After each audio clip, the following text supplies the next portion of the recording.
నమస్తే అండి. నేను రామకృష్ణారావు. 300 గజాలు నార్త్ వెస్ట్ కార్నర్ ప్లాట్ ఇది. ఇది west road 30 feet road. Plot measurement 50 ఉంది. ఇది north road 40 feet road. Plot measurement 54 ఉంది.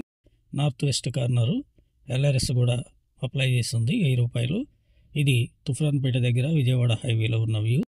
సుచిరెడ్డియా DTCP లేఅవుట్ పక్కన ఉన్న భార్గవి లేఅవుట్లో శ్రీ హర్జ గ్రాండ్ హోటల్ ఎదురుగా 50 ఫీట్ రోడ్లో హైవే నుండి 1 కిలోమీటర్ ఇక్కడ వరకు వచ్చినట్లయితే ఇది సేల్కి ఉంది. ఈ ప్లాట్ కొనే ఆలోచన ఉంటే హైట్ నగర్ వచ్చి కాంటాక్ట్ చేయండి. నేనే పర్సనల్గా వచ్చి మీకు ప్లాట్ చూపించడం జరుగుతుంది. లేఅవుట్ తీసుకుని వచ్చి మీకు ప్లాటు రేటు లొకేషన్ నచ్చినట్లయితే పార్టీ టు పార్టీ మీటింగ్ ఉంటుంది. 2750 సైజు నార్త్ ఒక ప్లాటు, 2750 సైజు నార్త్ వెస్ట్ ఒక ప్లాటు రెండుగా డివైడ్ చేసి ఇస్తారు. మొత్తం కలిపైన ఇస్తారు. దండుమేళ రోడ్ నుండి అయితే 1/2 కిలోమీటర్. గజేందర 9200 చెప్తున్నారు, negotiable. Please like and subscribe my channel. Thank